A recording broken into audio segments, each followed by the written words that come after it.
오늘은 누가복음 19장 1절로 10절의 말씀으로 소원이 있는 사람은 이라는 말씀을 가지고 우리 은혜를 나누기를 원합니다. 군뱅이가 지붕에서 떨어지는 이유를 여러분 아십니까? 이것은 매미가 되기 위한 것이라고 합니다. 군뱅이도 매미가 되고 싶은 소원이 있기 때문이 아닐까요? 사람이 아무런 기대도 소원도 없이 산다면 어찌 사람이라고 할 수가 있겠습니까? 미국의 유명한 대통령이었던 에브라함 링컨은요, 나는 간절한 한 가지 소원이 있다. 그것은 내가 이 세상에 살았기 때문에 세상이 조금 더 나아졌다는 것이 확인될 때까지 살고 싶은 것이다 라고 말했다고 합니다. 과연 신자답고 지도자다운 소원이라고 우리는 생각할 수 있습니다. 의인은 의인의 소원이 있고 악인은 악인의 소원이 있습니다. 성경은요, 의인의 소원은 오직 선하나 악인의 소망은 진례를 이루느니라고 잠언서 11장 23절에 말씀하셨습니다. 여리고성에 살던 삭개오는요, 소원이 있었습니다. 그는 부자였고 직업은 세리장이었습니다. 그의 소원은 오직 하나, 예수를 만나보는 것이었습니다. 그가 누구인지 만나서 알고 싶었다는 것이죠. 하나님은 우리에게 소원을 두고 행하게 하시는 하나님이십니다. 빌립보서 2장 13절에 예수님은 심한 통곡과 눈물로 간구와 소원을 올렸고 그의 경외하심을 인하여 들으심을 얻었느니라고 히브리서 5장 7절에 말씀하셨습니다. 소원이 있는 사람은요, 삭개오와 같이 하여야 하는데 삭개오는 어떻게 했느냐? 첫 번째는요, 삭개오는 앞으로 달려갔습니다. 그는 예수를 만나보기 위해서 예수께서 지나가시는 거리로 나갔습니다. 그러나 키가 작고 사람이 많아서 볼 수가 없었습니다. 그는 보기 위해서 앞으로 달려갔다는 것이죠. 소원이 있는 사람은 가만히 있지 못합니다. 소원이 그 사람을 일으키고 앞으로 나아가게 한다는 것입니다. 그가 평안히 앉아서 소원이 이루기를, 자기를 기다리는 것이 아니라 소원을 이루기 위해서 앞으로 나아갔다는 것입니다. 그는 기회를 기다린 것이 아니라 자기 앞에 온 기회를 잡는 사람이었습니다. 인생은 끊임없는 전진이어야 합니다.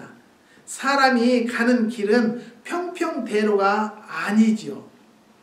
언덕이 있고 냇물이 있고 진흙탕이 있습니다. 걷기에 좋고 달리기 쉬운 길만 있는 것은 아니라는 것입니다. 먼 곳으로 항해하는 배가 풍파를 만나지 않고 조용히만 갈 수는 없습니다. 풍파는 언제나 전진하는 사람의 벌처럼 함께 있습니다. 삶은요, 바로 고난입니다. 그러나 고난 속에는 어려움만 있는 것이 아니라 삶의 기쁨도 섞여 있고 살아야겠다는 의지를 강하게 해주는 요인도 있습니다. 지구는 돌지만 인생은 앞으로 나아가야 합니다. 인생은 돌면 안 됩니다. 맷돌 신앙이 있다고 합니다. 아무리 돌려도 그 자리에서 못 떠나는 신앙입니다. 사람은요, 전진해야 합니다. 전진하지 않으면 발전이 없다는 것이죠. 사랑하는 성도 여러분, 어제는 유튜브에서 코미디언 정선이 집사님의 간증을 듣고 저도 참 감동을 많이 받았습니다. 정말 어려움이 많았고 남편이 자살하고 가장 친한 친구가 자살하고 자기의 주위에 있는 사람들은 자살했다 이거예요. 자기도 정말 죽고 싶었고 댓글에는 너도 죽지 왜 살았느냐는 소리를 듣고도 살아나는데 너무너무 힘들었다는 거예요. 그런데 하나님께서 그때마다 미세한 음성이 들려서 사랑하는 딸아, 너는 할 수 있다. 내가 너와 함께 한다라는 음성을 듣고 그 힘으로 살아났다는 거예요. 사랑하는 성도 여러분, 저라고 해서 승승장구의 대길만 있던 것은 아닙니다. 어려움이 있었고 괴로움이 있었고 슬픔이 있었지만은 그래도 주님의 음성은 내가 너와 함께 합니다. 누가 너를 넘어뜨리겠느냐? 주님께서 오른손으로 붙잡아 주신다는 음성을 들었기 때문에 오늘 또 제가 이 자리에 서 있는 줄을 믿습니다. 소원이 있는 사람은요, 앞으로 나아가야 한다는 것이죠. 소원은 우리에게 외칩니다. 뭐라고? 앞으로 나아가라고. 그 자리에 주저앉아 있으면요, 그 모든 일에서 헤쳐나갈 수가 없습니다. 태풍이 와도 괴로움이 와도 주님만 바라보며 달려가는 중에 주님이 나를 내 등 뒤에서 밀어주셨고 앞에서 끌어주셨기 때문에 오늘날 우리들도 이렇게 존재하고 있다는 것입니다. 앞으로 나아가는 사람에게 인생의 물결은요, 뒤로 물러난다는 것입니다. 앞으로 나아가는 일은 무엇보다 중요하다는 것이죠. 신속한 행동이 행운을 가져온다는 말이 있습니다. 지나가시는 예수를 만나려고 앞으로 달려가는 삭개오에게 전진하는 인생의 모습을 우리는 찾아야 되고 그곳에서 봐야 합니다. 여러분, 소원이 있습니까? 그 소원이 여러분을 앞으로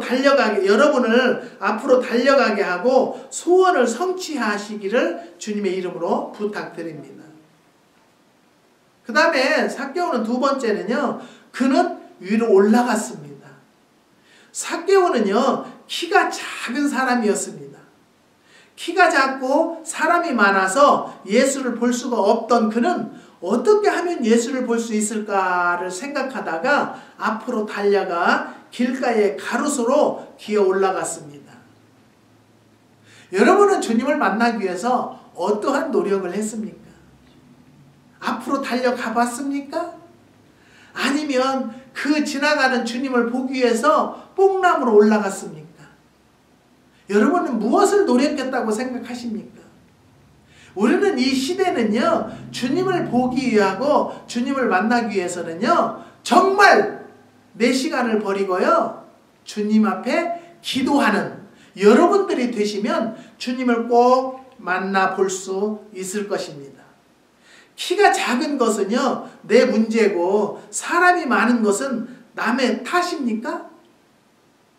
소원이 있는 사람은요, 핑계를 대거나 무엇을 탐하지 않는다는 것이죠. 작은 키로 큰 키의 장벽을 넘어서 볼 방법을 찾아야 된다는 것입니다. 삭개오는요, 소원을 가지고 뽕나무로 올라갈 뿐이었습니다. 삭개오는 지금 다른 사람이 하지 못하는 일을 하고 있는 것입니다. 나이도 먹을 만큼 먹었고 부자 소리 듣는 세리장인 사람이 뽕나무에 올라갈 수 있었다는 것은요, 아무나 할 수 있는 일이 아니라는 것이죠. 삭개오는요, 뽕나무 위로 올라갔습니다. 안 된다 그러면 안 됩니다. 그러나 안 될 게 없다, 된다고 생각하면 문제가 없다는 것이죠. 소원을 이루기 위해서는요, 못할 일이 무엇이 있겠습니까? 우리들의 약점은 체면일 것입니다. 체면이라는 명분 때문에 내용보다는 형식, 실력보다는 허세가 더 강하게 작용하기 때문에 여러분들은 할 수가 없었을 것입니다. 오늘부터라도 모든 것을 놓고 나의 위치나 체면을 놓고 주님 앞에 다시 한번 달라붙어 보시기 바랍니다.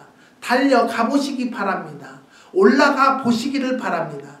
다른 사람을 의식하느라고 아무것도 못하는 사람들이 많이 있기 때문입니다. 운동선수들이 관중을 의식하면 패배할 것입니다. 하지만 삭개오는요, 예수님을 만나는 것이 소원이기에 올라갔다는 것입니다. 우리들도 위로 올라가는 여러분들이 되시기를 주님의 이름으로 부탁드립니다. 성경은요, 너희가 그리스도와 함께 다시 살리심을 받았으면 위의 것을 찾으라. 거기는 그리스도께서 하나님 우편에 앉아 계시느니라고 골로새 3장 1절에 말씀하십니다. 위에 있는 소원을 잡으시고 위로 올라가는 여러분들이 되시기를 부탁드립니다. 그 다음에 세 번째 삭개오는요, 그는 아래로 내려왔습니다.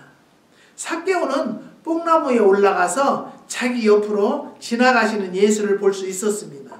나무 위에서 걸어가시는 예수님을 배운 것입니다. 삭개오가 예수님을 바라보고 있을 때 예수님도 삭개오를 보셨습니다. 예수님이 말씀하시기를 삭개오야 속히 내려오라. 내가 너 오늘 내 집에 유하여야겠다고 하시니까 삭개오는요 급히 내려와서 즐거워하며 영접하였다고 본문의 5절에서 6절의 말씀입니다. 예수께서 삭개오의 초대에 응하신 것이 아니라 예수님께서 그의 집에 가고자 했다는 것입니다. 저는 가만히 생각할 때 삭개오의 믿음의 중심을 예수님의 눈에 띄었다는 것입니다. 사랑하는 성도 여러분, 나의 모든 것을 놓고 주님을 찾으면 그 주님은 분명히 만나주시고 우리의 소원을 들어주실 것입니다. 삭개오는요 뽕나무에 속히 내려와서 즐거워하며 영접했다고 말씀하셨습니다.